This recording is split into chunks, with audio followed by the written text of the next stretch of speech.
Congo, Congo nde mboka, mboka ngo mokengeli koi, mboka ngo mokengeli léopard.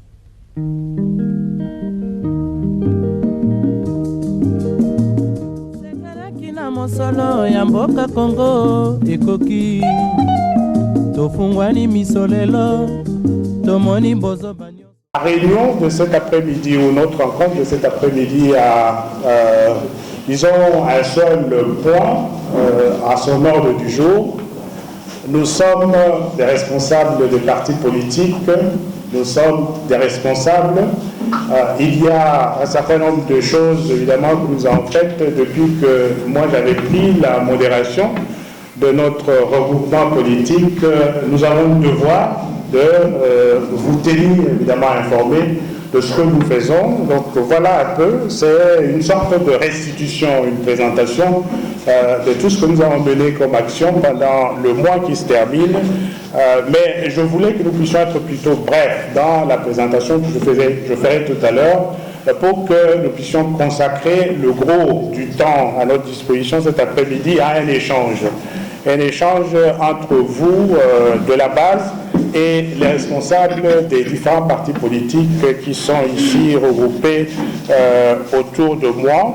Nous pensons que la République démocratique du Congo de demain devrait être la République des responsables qui ont l'obligation et qui vivent cette obligation de rendre compte à la population. Pour nous, c'est important de dire, la population reste le souverain primaire et les dirigeants doivent être les serviteurs du souverain primaire. Cela doit être vrai aussi bien, je pense, au niveau des partis politiques qu'au niveau du gouvernement. Ce qui signifie que nous avons l'obligation très régulièrement de vous faire rapport, de vous tenir informés de ce que nous sommes en train de faire. Maintenant, pour revenir à l'ordre du jour de la réunion, comme je le disais, essentiellement, nous vous rendons compte de ce que nous avons fait depuis que moi j'avais pris la modération de notre regroupement politique. Et il y a un certain nombre de choses que nous avons faites pendant ce mois qui s'écoule.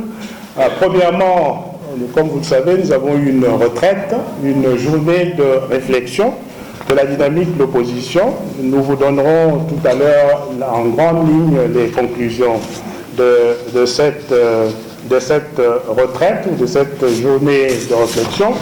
Nous avons évidemment nous avons fait la gestion courante de la maison dynamique, ce qui signifie que nous avons participé à un certain nombre de réunions dont nous vous rendrons compte cet après-midi. Nous avons également participé aux travaux du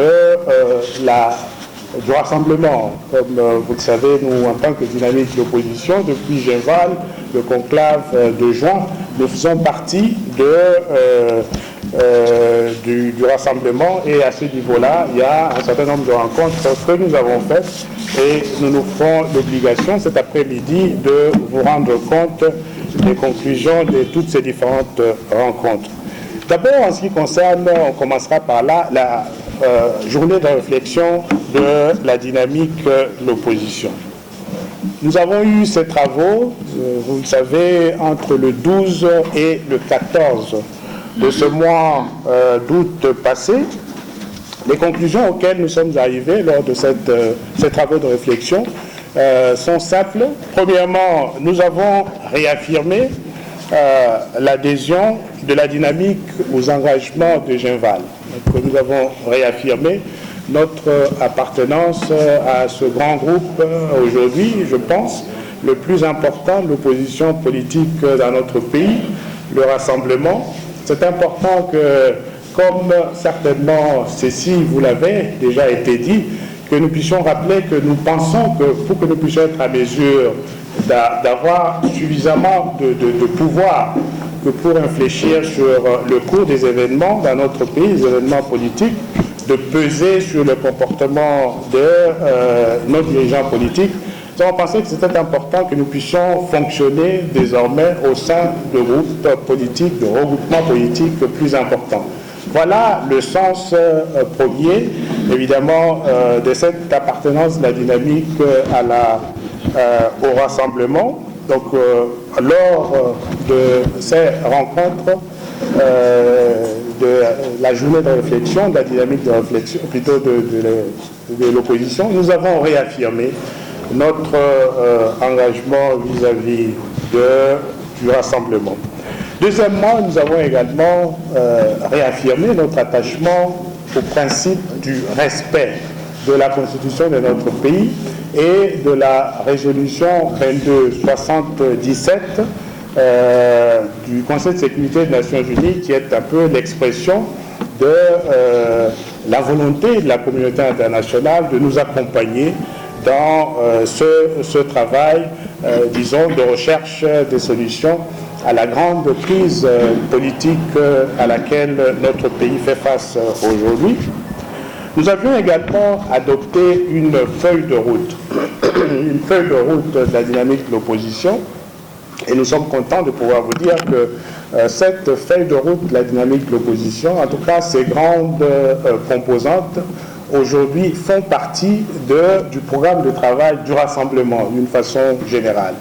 La feuille de route que nous avons retenue consiste simplement en une série d'actions que nous pensons être importantes, que nous devons mener pour que l'opposition puisse, encore comme je le disais, être à mesure d'obtenir des dirigeants de ce pays, disons, la résolution de la crise dans le sens du respect de la Constitution, dans le sens du respect également de la résolution 2277 du Conseil de sécurité des Nations Unies. Pour nous, ceci veut dire que nous devons renforcer nos rapports avec la population, que nous devons mener des actions mettant en exergue cette implication de la population dans le processus politique qui a lieu en ce moment dans notre pays. Et parmi les actions que nous avons retenues, qui ont plutôt aujourd'hui été reprises dans le programme de travail du rassemblement d'une façon générale, comme vous l'avez suivi dans certaines déclarations que nous avons faites au niveau du rassemblement, il y a d'abord ce sit-in du 19 septembre à la CENI. Vous avez suivi que d'abord à la suite du meeting du 31 juillet, il avait été annoncé que l'opposition, le rassemblement, la population congolaise d'une façon générale donnait un préavis à M. Kabila, qui arrive à la fin de son second et dernier mandat. Et donc la date du 19 décembre, comme nous le savons, est celle de la fin de sa présence à la tête du pays. La constitution du pays prévoit que 3 mois avant cette date, on ait convoqué le corps électoral, ou en d'autres termes, qu'on ait annoncé la date de la tenue de l'élection. Et pour nous, les 3 mois constituent le temps de préavis qui est donné à M. Kabila pour lui permettre de se préparer en vue de son départ le 19 décembre prochain. Et au niveau de la dynamique d'opposition, une idée qui a finalement été reprise au niveau du rassemblement. Aujourd'hui, nous avons dit, si cette date constitutionnelle n'est pas tenue, nous allons nous présenter sur l'ensemble du territoire national au niveau des différents bureaux de la CENI pour pouvoir évidemment manifester notre mécontentement face à cette violation de la Constitution. Et ce sera également l'occasion pour nous, le lendemain, le 20, de donner un préavis, faire le dépôt symbolique de ce préavis que nous donnons à M. Kabila. Donc voilà la toute première action que nous attendons pour les prochaines semaines, les sit-in devant tous les bureaux de la CENI au niveau de Kinshasa et évidemment sur l'ensemble du territoire national. Il est important que ce message puisse être relayé au-delà de Kinshasa, évidemment à l'ensemble de nos militants sur le territoire national. Nous avons également retenu au niveau de la dynamique et aujourd'hui du rassemblement que des actions similaires auraient lieu à l'extérieur du pays, au niveau de la diaspora nationale, et c'est des actions, des sit-ins qui devraient se faire au niveau des maisons, plutôt de nos ambassades à l'étranger. Il est également prévu que nous puissions déposer une plainte pour haute trahison, évidemment, qui s'adresserait à M. Kabila, parce qu'il a été évidemment incapable, violant la constitution de notre pays, de gérer les institutions, assurer l'harmonie au niveau de la gestion des institutions de notre pays, permettant que nous puissions arriver à avoir l'élection et à donner plutôt la possibilité à notre population de pouvoir exercer ses droits de choix fondamental pour lui de ses dirigeants. Nous avons également prévu dans cette feuille de route, qui est également celle du rassemblement, des marches et des meetings. Des marches et des meetings, mais donc les dates nous seront communiquées le moment venu. Pour le moment, je crois que la date qui a été retenue, dont nous sommes certains, c'est celle des sit-ins que nous allons faire au niveau des bureaux de la CEDI. Le 19 septembre le 19 de ce mois de septembre. Alors, du côté de la gestion courante de la maison, nous avons participé à des travaux du rassemblement.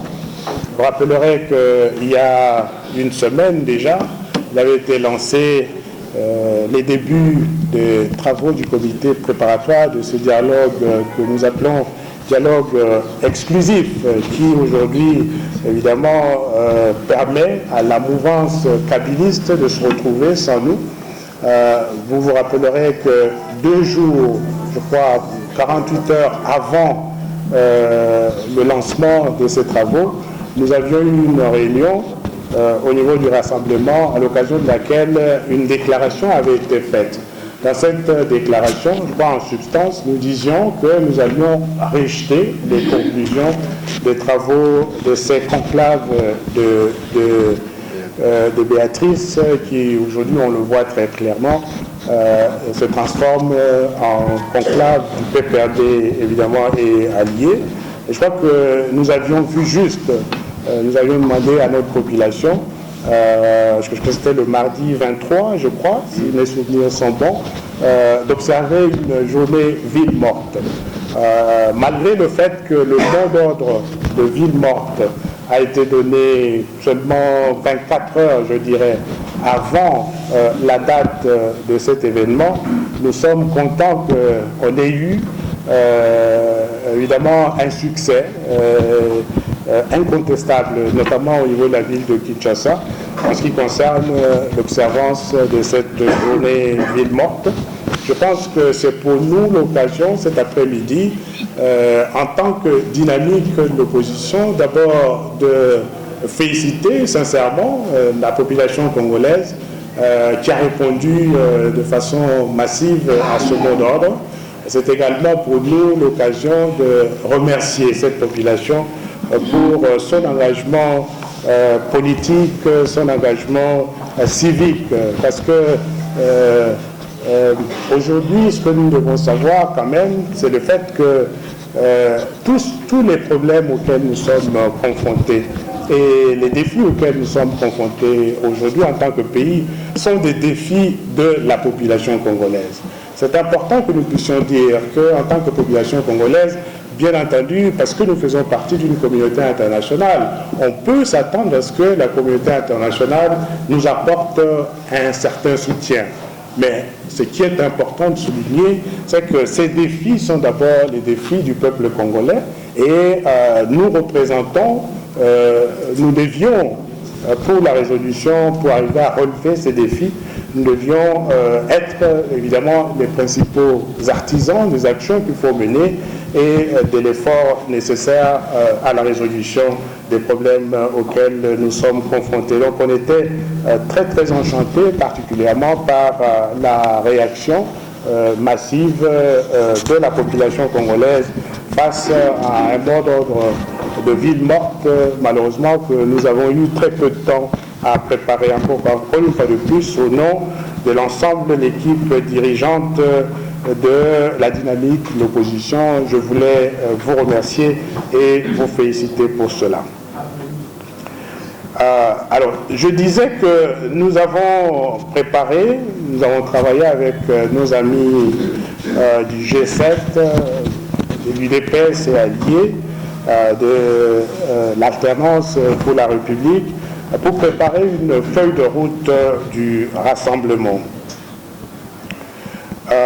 Et je vous ai indiqué tout à l'heure, parmi les actions les plus importantes que nous entendons mener pour maintenir la pression, évidemment, sur les autorités, je souhaite vous dire que nous nous organisons au niveau du rassemblement en commission pour permettre que les actions qui sont programmées puissent être d'abord au niveau de la conception bien conçue, au niveau de la programmation évidemment bien programmée, de façon telle qu'on puisse en assurer une exécution efficace.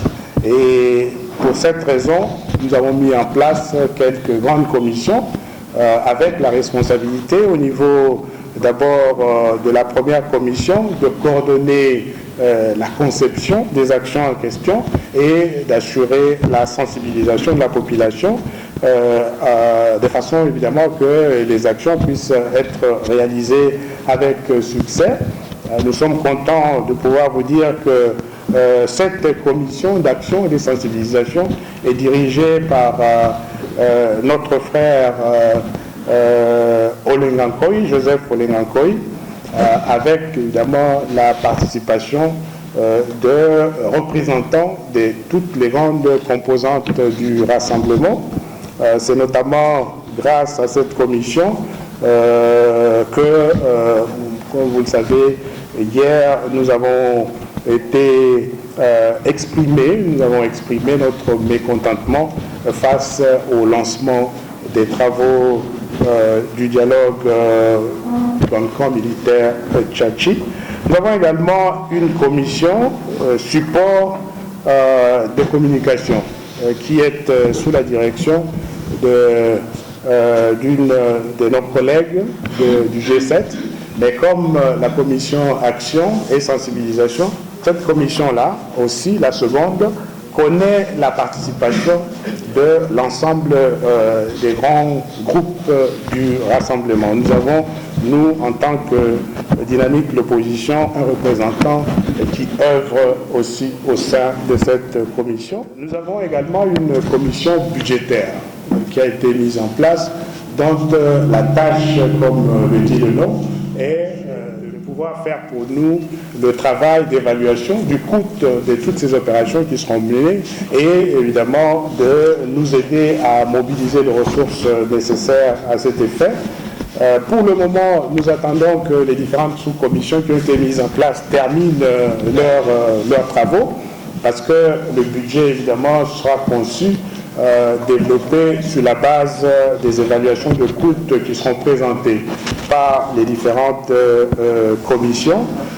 Et donc, aussitôt que ces évaluations au niveau des différentes commissions seront faites, elles seront rassemblées au niveau de cette commission budgétaire en vue, évidemment, de la gestion ordonnée du volet financier de nos opérations. Et cette commission est sous la présidence de votre serviteur, M. Matungulu Mbouyamu Ilankir, avec la participation également de tous les autres grands groupes du rassemblement. Il y a également une commission très très importante dont les travaux ont plus ou moins abouti. Cette commission dont la mission était de préparer les termes de référence du rassemblement, termes de référence dont certainement vous avez entendu parler et qu'on peut aussi appeler notre cahier des charges. Les termes de référence du rassemblement définissent un peu pour nous le contexte actuel, parlent avec insistance sur la nécessité pour nous en tant que pays de pouvoir éviter le perpétuel recommencement qui est un exercice que ce pays malheureusement fait depuis 56 ans, s'agissant de la construction des institutions, avec comme conséquence évidemment que nous n'avançons pas du côté de la gestion de l'économie, ce qui est important pour les besoins de la lutte contre la pauvreté. Pour la petite histoire, comme vous le savez, Mobutu est arrivé au pouvoir en 1965.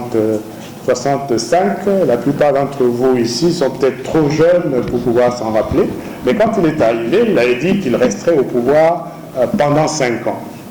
Nous connaissons la suite. Il a dit « Je prends le pouvoir pour 5 ans, je remets de l'ordre sur la scène politique nationale et je cède ensuite la scène politique aux politiciens, qui doivent être ceux qui dirigent évidemment la nation, suivant les règles démocratiques, y compris l'obligation évidemment de rendre compte à la population. Mobutu est resté au pouvoir pendant 32 ans et évidemment nous savons ce que cela a coûté à notre pays.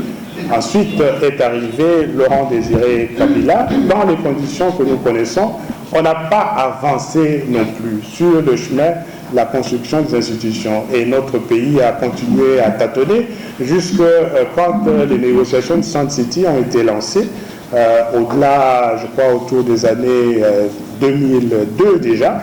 Et nous sommes arrivés au consensus politique aujourd'hui cristallisé dans cette constitution que nous connaissons. Et je crois que tout le monde, au terme des discussions de Sun City, avait pris l'engagement d'éviter à notre pays toute possibilité de retour à la confusion dans ce mouvement, disons, de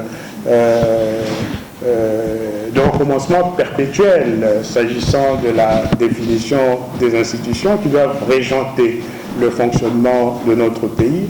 Nous avions tous pris l'engagement après Sun City que de nouveau, ou plutôt désormais, ce pays allait être géré suivant des règles démocratiques, suivant aussi, disons, un processus politique normal.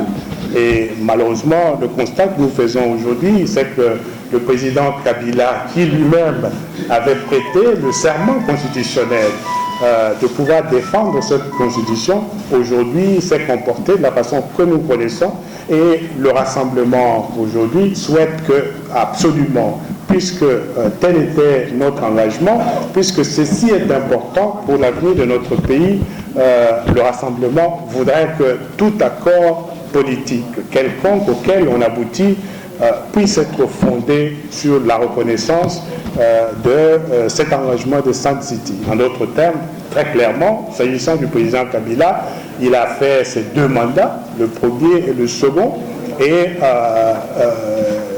le second étant le dernier mandat, au terme de la Constitution, surtout en son article 220.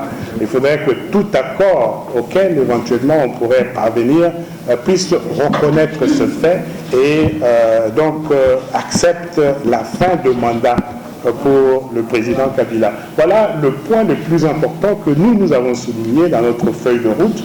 Et pour ceux d'entre nous qui ont lu la feuille de route de Béatrice, de la Kabylie, comme vous le savez, on fait l'impasse sur cette réalité. On se consacre évidemment, on se focalise sur la discussion des difficultés techniques qui se posent au niveau du cycle électoral. Nous pensons aussi que c'est important, mais on ne peut pas faire comme si M. Kabila était avait encore la légalité au-delà du 19 décembre. Donc voilà un point important, comme vous l'avez constaté, en tout cas pour ceux qui ont pu lire le terme de référence, les termes de référence du rassemblement que nous avons communiqué à la communauté internationale, mais également donc, nous avons assuré la publication depuis quelque temps pour que notre population puisse savoir exactement ce que nous souhaitons comme résultat de ce dialogue que l'ensemble de la population congolaise évidemment souhaiterait avoir.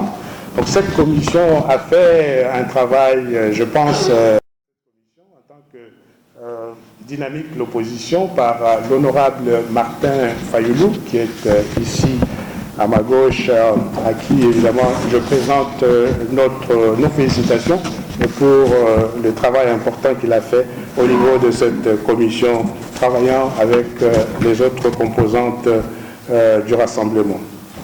Donc voilà ce que nous disons. Nous allons terminer peut-être en vous disant la réaction de la dynamique, en vous rappelant plutôt parmi les actions que nous avions menées. Vous rappellerez qu'il y a quelque temps, pendant ce mois d'août, le président Kabila, qui était en tournée en Afrique de l'Est, enfin à l'Est de la République démocratique du Congo, notamment en Ouganda et au Rwanda. En Ouganda en particulier, il avait fait une déclaration indiquant que l'élection évidemment n'aurait pas lieu tant que les nouveaux fichiers électoraux n'étaient pas terminés. Et en ce qui me concerne, évidemment, ça c'est un travail qui peut prendre autant de temps.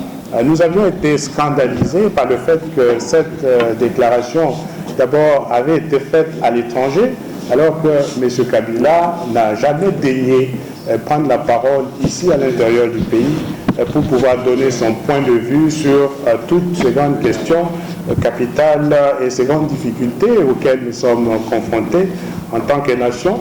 Et donc nous avions estimé que c'était important que nous puissions exprimer le point de vue de la dynamique de l'opposition, dont nous pensons qu'il est le point de vue de la population face à ces développements malheureux. Je crois que cette déclaration avait été faite ici et vous en aviez pris évidemment connaissance. Donc voilà, je m'arrêterai là. J'avais voulu être plutôt bref. L'idée est quand même de faire en sorte que nous ayons le maximum d'échanges possibles entre vous de la base et nous de la Comstra. Nous avons l'occasion de nous retrouver beaucoup plus régulièrement, mais nous pensons quand même que c'est important qu'au niveau de la base, vous ayez le même niveau d'information que nous.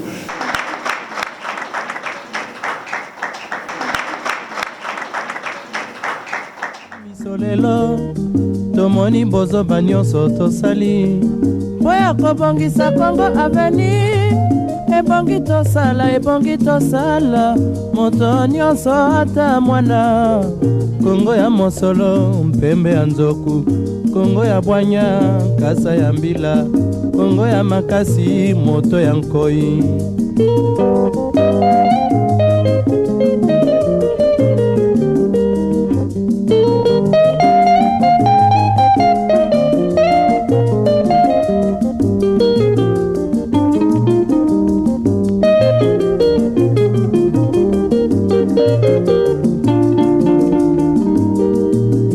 tosekanaki na mosolo ya mboka Kongo ekoki